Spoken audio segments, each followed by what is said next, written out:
E temos como título realmente Estou Perdido. Estas foram as palavras de Isaías. Porquê? Porquê é que ele diz Estou Perdido?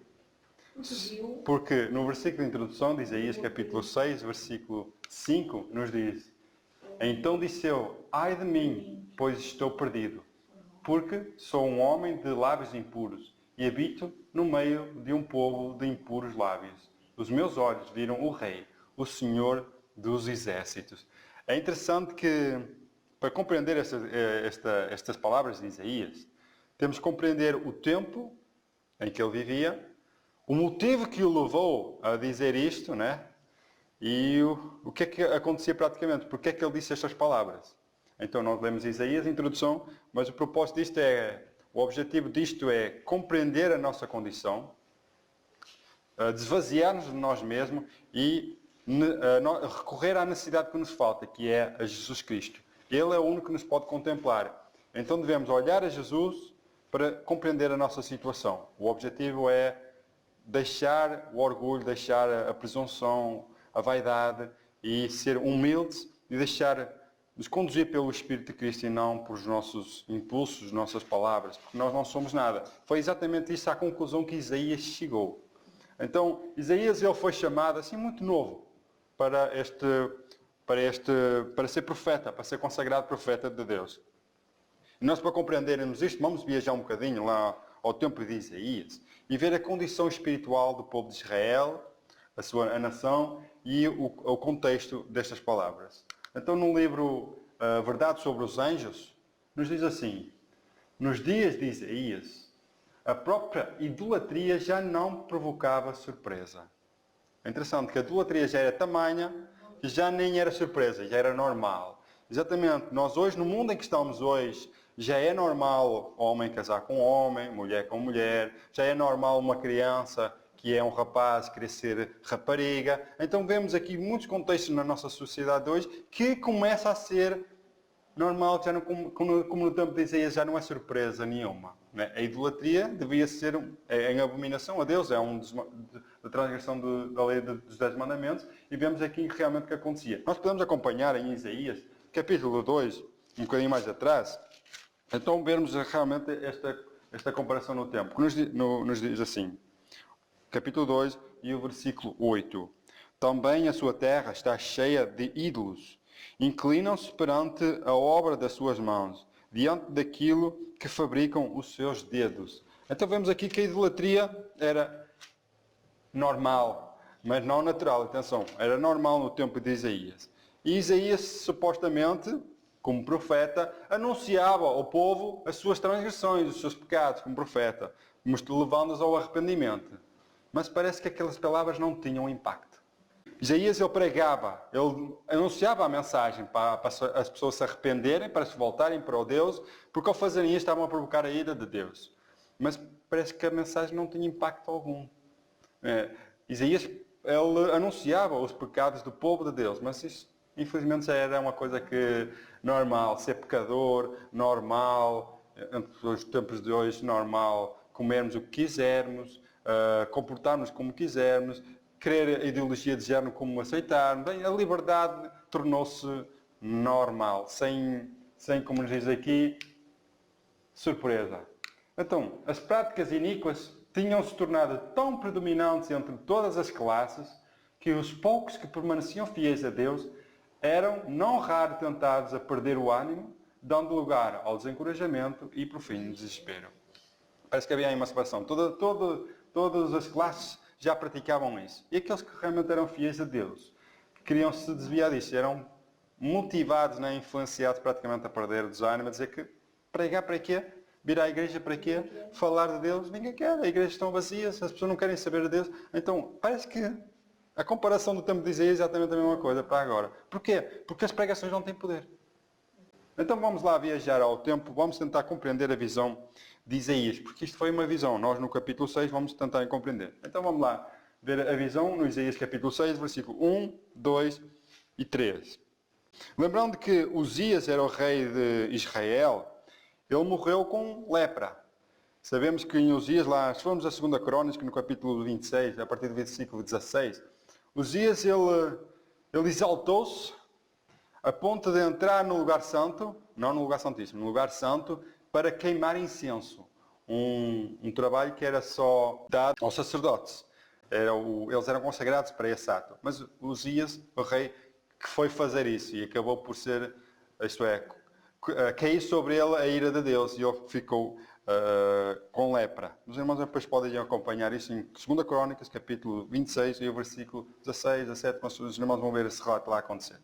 Então nós vamos agora aqui ao versículo 1, que nos diz assim: no ano em que morreu o rei Uzias, aqui fala Isaías agora, eu vi também ao Senhor assentado sobre um alto e sublime trono, e a cauda do seu manto enchia o templo. Serafins estavam por cima dele, cada um tinha 6 asas, com 2 cobriam os seus rostos, e com 2 cobriam os seus pés, e com 2 voavam. Versículo 3. E clamavam uns aos outros, dizendo: Santo, Santo, Santo é o Senhor dos exércitos. Toda a terra está cheia da sua glória. Isto foi o relato que Isaías contemplou. Isaías contemplou a adoração dos anjos ao nosso Deus. E vemos que a reverência era tanta que, segundo aqui o relato, diz que os anjos tinham 6 asas, os serafins tinham 6 asas, com 2 cobriam o rosto, com outras 2 cobriam os pés, e as outras 2 voavam ao redor do trono e proclamavam essas mensagens. Esta adoração, este hino, Santo, Santo, Santo é o Senhor dos exércitos. E diz que toda a terra está cheia da sua glória. Esta toda a terra cheia da sua glória é na redenção. Quando terminar a história do pecado, quando realmente a terra estiver cheia dos salvos, dos remidos. Então aí entra aquele versículo de Isaías. Mas vamos compreender porque é que foi dada essa visão a Isaías. Nos diz assim: foi permitido olhar para dentro, sobre o Santo dos Santos, isto é, no lugar santíssimo, onde nem mesmo os pés do profeta podiam entrar. Ali surgiu ante ele a visão de Jeová assentado em seu trono, alto e sublime, enquanto o séquito de sua glória enchia o templo. De cada lado do trono pairava serafins, a face encoberta em adoração, enquanto ministravam perante seu Criador, e se uniam em solene invocação. Santo, Santo, Santo é o Senhor dos exércitos. Toda a terra está cheia da sua glória. Depois de Isaías contemplar isto, o que é que aconteceu? Bem, as palavras dele, que é: ai de mim, diz ele, não é? Pois estou perdido. Não é? Vemos que Isaías, ele está perdido porquê? Porque ele reconheceu que a adoração dele aqui na terra não tem nada a ver com a reverência e a adoração no céu. E essa visão ficou gravada para sempre. Só a partir daí é que foi capacitado ele para pregar aquelas palavras, que era a mesma pregação, que tinha o tal efeito de transformar as pessoas, de despertarem essas pessoas.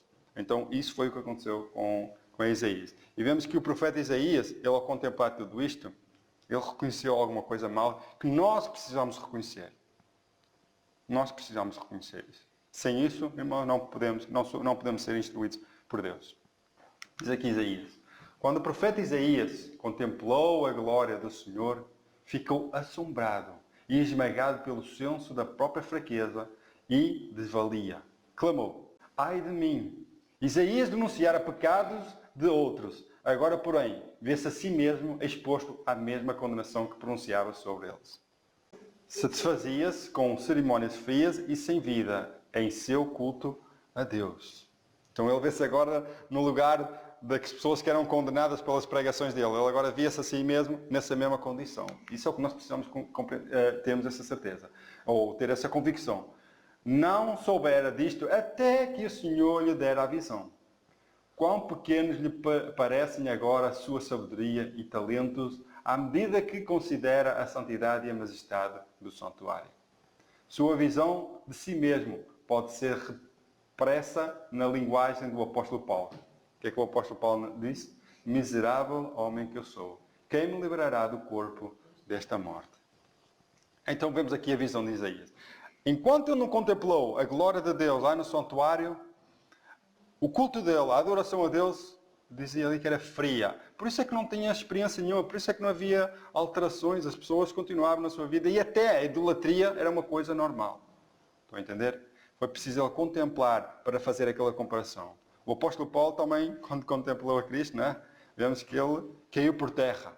É exatamente Isaías que fez. Ele, praticamente quando viu a glória, ele sentiu-se miserável, homem que eu sou. Então vemos agora a solução. A solução nem parte de Isaías. A solução vem da parte de Deus. E é isso que nós precisamos. Reconhecer para que Deus atuar. Sem isso, isto é, ninguém vai ao médico se não reconhecer que está doente. Uma pessoa sã não procura um médico. Porquê? Porque sabe que não está doente. Mas uma pessoa doente sabe que está doente, não precisa de um médico para consultar, para examinar e ver o que é que ele tem para ajudar a curar da sua enfermidade. Então vemos agora aqui o versículo 6 de Isaías, que nos diz: porém, um dos serafins, não é? Voou para mim, trazendo na sua mão uma brasa viva que tirara do altar com uma tenaz. Então vemos agora os santos voar no trono de Deus e um dos serafins sai e vai ao altar do Senhor, pega lá com uma tenaz, pega numa brasa e agora voa até Isaías. E vemos ainda no versículo 7 o que é que aconteceu. O versículo 7 nos diz: e com a brasa tocou a minha boca e disse, importantes estas palavras, eis que isto tocou os teus lábios, e a tua iniquidade foi tirada, e expiado o teu pecado. Amém. Irmãos, o toque da brasa viva, né, em Isaías, transformou e o capacitou para ser um profeta de Deus. Para ser um profeta guiado pelo Espírito Santo. Isto é, as palavras que são tocadas na boca de Isaías não era mais a de Isaías, era do próprio Deus. Então, a partir daquele momento, as pregações de Isaías teriam poder. Porque era Deus que estava a usar o próprio Isaías, e não o próprio Isaías em si mesmo, a anunciar todos os males que aconteciam. E vemos que a vida de Isaías, ela transformou, ela foi diferente. Vemos ainda aqui, a visão dada a Isaías representa a condição do povo de Deus nos últimos dias. Tenho o privilégio de ver pela fé a obra que está sendo levada aonde? No santuário celestial. À medida que olham pela fé no interior do lugar santíssimo e veem a obra de Cristo no santuário celestial, percebem que são um povo de impuros lábios. Um povo cujos lábios muitas vezes falaram vaidades e cujos talentos não foram santificados e empregados para a glória de Deus. Bem podem desesperar ao contestarem na sua fraqueza e indignidade com a pureza e encanto do glorioso caráter de Cristo. Se, porém, como Isaías, receberem a viva impressão que Deus deseja introduzir no coração, se humilharem diante de Deus, então há esperança para eles. O arco da promessa está acima do trono e a obra dada a Isaías será executada por quem? Por este povo que está com os olhos fixos lá no lugar santíssimo, olhar a Cristo. Então, este povo agora não precisam de ver a glória que o próprio Isaías viu. Eles precisam de olhar a Cristo. É um povo que reconhece a sua condição, assim como Isaías conheceu, e que sabem que da sua boca não sai nada de bom, então precisam da graça de Cristo nas suas vidas. Eles precisam ser despertados.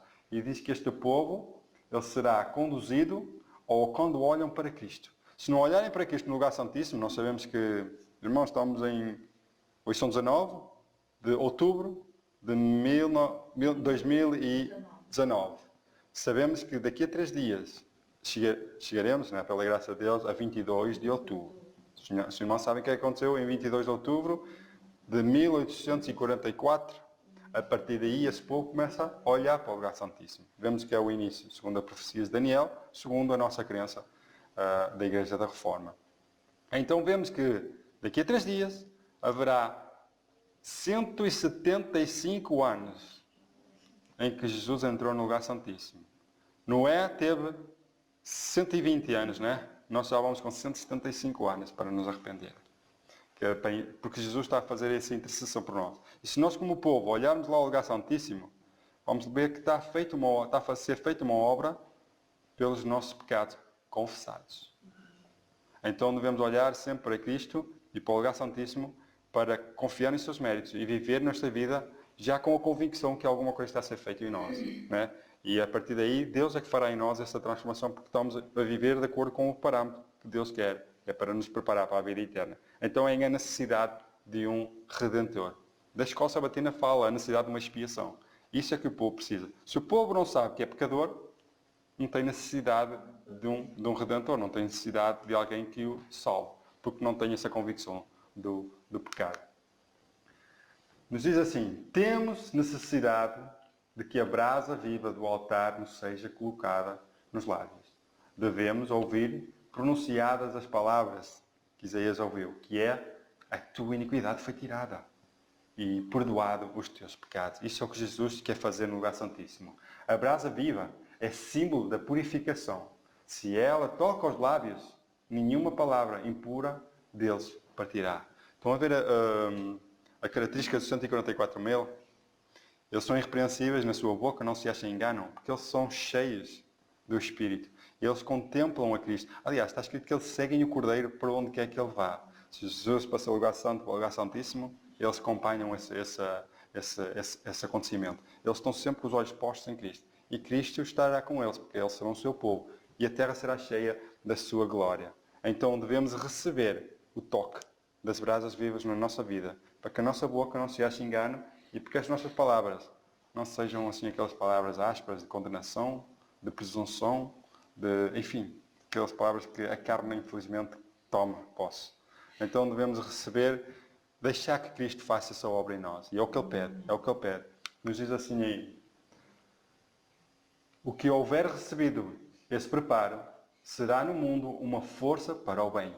Suas palavras serão justas, puras e verdadeiras, repassadas de simpatia e amor. Suas ações serão justas, um auxílio e uma bênção para os fracos. Cristo lhe será, sem cessar, presente, regendo-lhe o pensamento, a palavra e a ação. Então, essas características que estão aqui, que essas pessoas serão justas, serão puras, verdadeiras, repassadas de simpatia e amor, isso é o próprio Cristo. Esse é o próprio Cristo, não somos nós. Porque se tirarmos Cristo, estas coisas nunca podem acontecer em nós. Então é o próprio Cristo que está a orientar todas as palavras, todas as ações. São pessoas que deixam o Espírito Santo trabalhar na sua vida. Então são esses os resultados. E podem ser uma bênção para o mundo, ser uma força para outros. É isso que Deus pede para nós. Foi isso que Deus quis transmitir a Isaías para desviar o povo da idolatria e voltarem-se para Deus. E sabemos que Isaías foi um profeta muito privilegiado. Ele foi quem anunciou muitas profecias sobre Cristo. Uma delas é que Ele carregará os nossos fardos, o nosso pecado, o que nos traz a esperança. Os nossos pecados estavam sobre Ele, né? E vemos que Ele foi levado ao matadouro como uma ovelha. Ele foi levado como uma ovelha levada ao matadouro. Vemos lá que foi Isaías quem profetizou tudo isto. E ele realmente era Cristo quem conduzia todos os seus passos. Era Cristo quem conduzia praticamente a sua mão para escrever assim o livro de Isaías. E continuando, nos diz assim, Isaías e nós hoje, né, devemos comprometer-nos. Como? Ele se comprometeu em vencer o orgulho, a cobiça e o egoísmo. Este é o nosso compromisso, irmãos. É o nosso compromisso. Isto não vai ser para ser do dia para a noite. Não é? Isto vai ser com o tempo. É um trabalho de santificação. Então devemos comprometermos, assim como Daniel propôs no seu coração não se contaminar com os manjares do rei, assim um compromisso. Então, assim como Isaías, como nós, é comprometermos a vencer o orgulho, a cobiça e o egoísmo. Ao procurar satisfazer esse compromisso, adquire força espiritual. Mediante diária comunhão com Deus, torna-se forte no conhecimento das Escrituras. Isso é importante. Anda na companhia do Pai e do Filho. E à medida que obedecem continuamente à vontade divina, torna-se dia a dia mais habilitado para proferir palavras que conduzam almas errantes ao rebanho de Cristo. Então isto não é um trabalho do dia para a noite. É dia a dia, tempo após tempo. É um preparo que Deus fará nessa pessoa que se comprometeu em vencer o orgulho, a cobiça e o egoísmo. Isto é muito importante. Esforça-te, diz Deus, e eu te ajudarei. É justo. Então vemos que a presença da divindade, Pai e Filho, diz aqui, eles Eles ensinarão, eles dia após dia irão colocar esses princípios para conduzir para que essa pessoa seja um instrumento para levar almas perdidas a Cristo. E no tempo de Isaías, irmãos, havia muito desses males. Então era necessário um profeta, era necessário alguém com poder para representar, não é, os atributos de Cristo, para que possam ser atraídos e se arrependerem de todo o seu mal. Então vemos aqui essas palavras, estou perdido. Em vez destas palavras, a partir daquele momento, as palavras de Isaías não foram essas, foram a tua iniquidade foi tirada e expiado o teu pecado. Porquê? Porque porque Isaías olhou para um lugar e quando ele olhou para esse lugar, ele reconheceu. Irmãos, Isaías viu a glória, foi um privilegiado. O escrito de Ellen White diz que nunca mais aquela imagem saiu da sua mente. E nós precisamos de ter uma imagem gravada na nossa mente para compreender aquilo que nós somos e para compreender o que é feito em nosso favor, para que digam a tua iniquidade foi tirada e expiado os teus pecados. Então devemos olhar para onde? Para Jesus. Principalmente agora no lugar santíssimo. Eu até pus aqui 175, porque faz daqui a 3 dias 175 anos, para relembrar. Ele disse que à medida que olham pela fé no interior do lugar santíssimo, então temos aquelas palavras do profeta Isaías. Não é? Então essa sensação que veio sobre Isaías é natural acontecer quando olhamos para Cristo. É natural, eu não digo que é normal, é natural. Porque contemplamos a glória do Senhor, os meus olhos viram o Senhor, né? Viram o Rei dos Reis, o Senhor dos Exércitos, e ele caiu por terra. Vimos que realmente a humildade desses servos. E vemos também que isso aconteceu com Jó, com Isaías, com o apóstolo Paulo, com João também. Os irmãos podem comparar aqui, diz, quando Jó ouviu do redemoinho a voz do Senhor, exclamou, por isso me abomino e me arrependo no pó e na cinza. Foi quando Isaías viu a glória do Senhor e ouviu os querubins aclamar Santo, Santo, Santo é o Senhor dos Exércitos, que exclamou, ai de mim que vou perecendo. Arrebatado ao terceiro céu, o apóstolo Paulo ouviu coisas que não era possível ao homem proferir e fala de si mesmo. Como?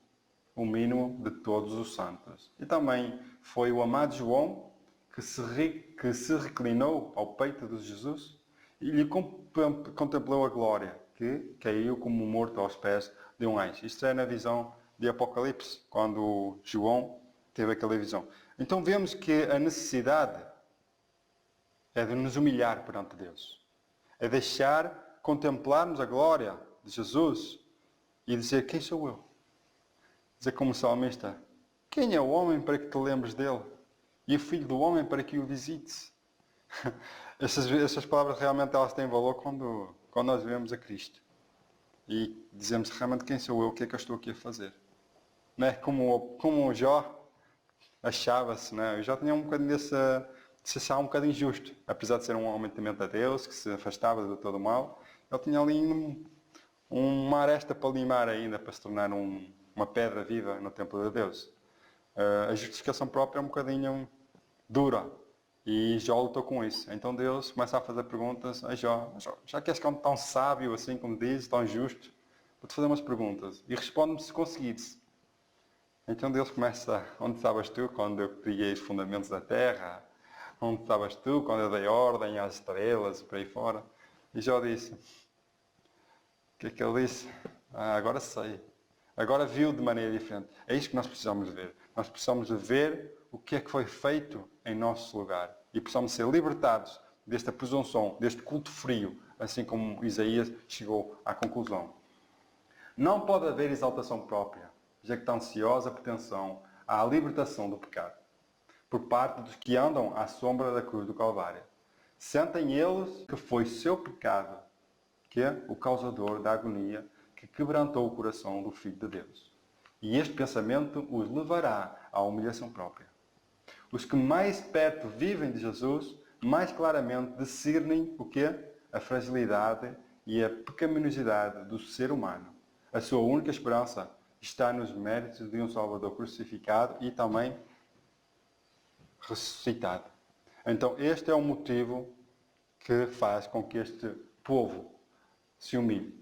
É olharem a Cristo e verem que foi o seu pecado que verteu o sangue do Filho de Deus, o Cordeiro de Deus que tirou o pecado do mundo. Então o motivo é o pecado. Todo o mal da história humana é o pecado. Todo o mal do orgulho é o pecado. E toda a solução para tudo isto é Jesus. Então devemos olhar ao lugar santíssimo e ver Jesus. O motivo por que condescendemos descuidadosamente com o pecado é que não vemos Jesus. Então, por isso é que pecamos. Por isso é que andamos de mal para pior. Porquê? Porque não olhamos para Jesus. Então, se não olharmos para Jesus, está tudo bem.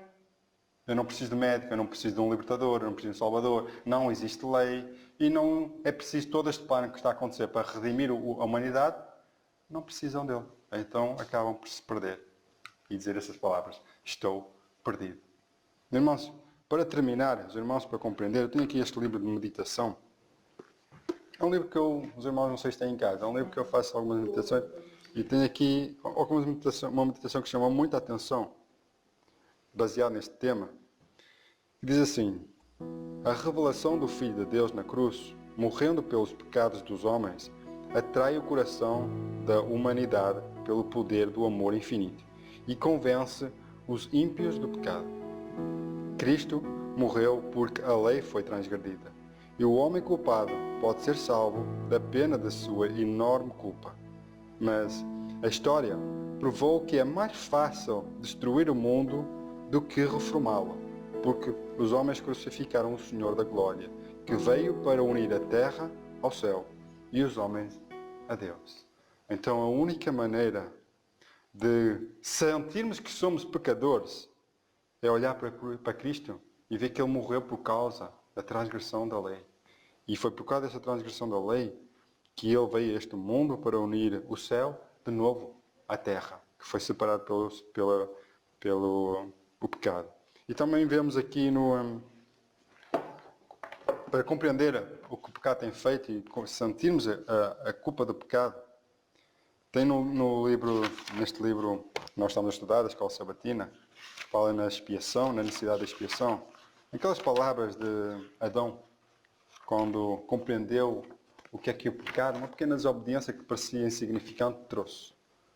Diz assim: ao matar a inocente vítima, Adão tremeu só em pensar que seu pecado deveria verter o sangue do imaculado Cordeiro de Deus.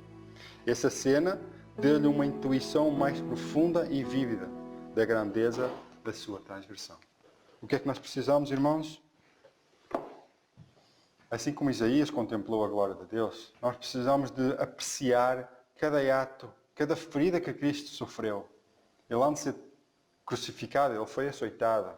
Ficou com o corpo quase transfigurado. Então ainda puseram uma coroa de espinhas na sua cabeça, onde foi ferido, onde foi crucificado nas mãos e nos pés. E ainda por cima espetaram-lhe uma lança no lado. Irmãos, nós estamos a imaginar, se nós estivéssemos lá para ver, se nós estivéssemos presentes a ver esta cena, eu acredito que a nossa vida seria transformada. O orgulho caía por terra, porque tudo isto foi feito em meu favor. O que Deus nos pede é para não pecarmos mais. É para que antes de condescender com o pecado, que o propósito é não condescender com o pecado, é olhar a Cristo. E que tudo Ele fez em nosso favor. Vamos nós continuar na nossa vida como se não tivéssemos pecado, como se nós precisássemos de um Salvador? Cristo vai voltar. Cristo quer agora preparar-nos para estarmos com Ele a vida eterna.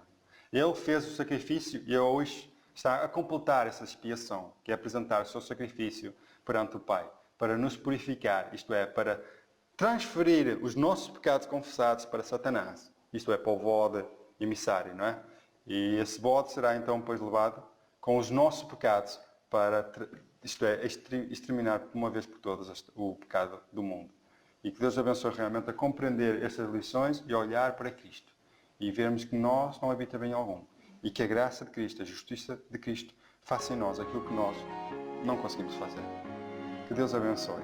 É a minha oração em nome de Jesus. Amém. Perdido eu na escuridão, foi que Jesus me achou. e com a luz do seu amor as trevas dissipou. Eu alegre vou na sua luz, pois Jesus agora me conduz. Desde que me achou da morte me livrou, ando sempre alegre, Cristo me salvou. Andando estou na luz de Deus, que doce comunhão, prossigo sempre com vigor, deixando o mundo vão. Eu alegre vou na sua luz, pois Jesus agora me conduz. Desde que me achou da morte me livrou, ando sempre alegre, Cristo me salvou. Lá face a face então verei Jesus o Salvador, que sobre a cruz sua vida deu por mim, vil pecador. Eu alegre vou na sua luz, pois Jesus agora me conduz. Desde que me achou da morte me livrou, ando sempre alegre, Cristo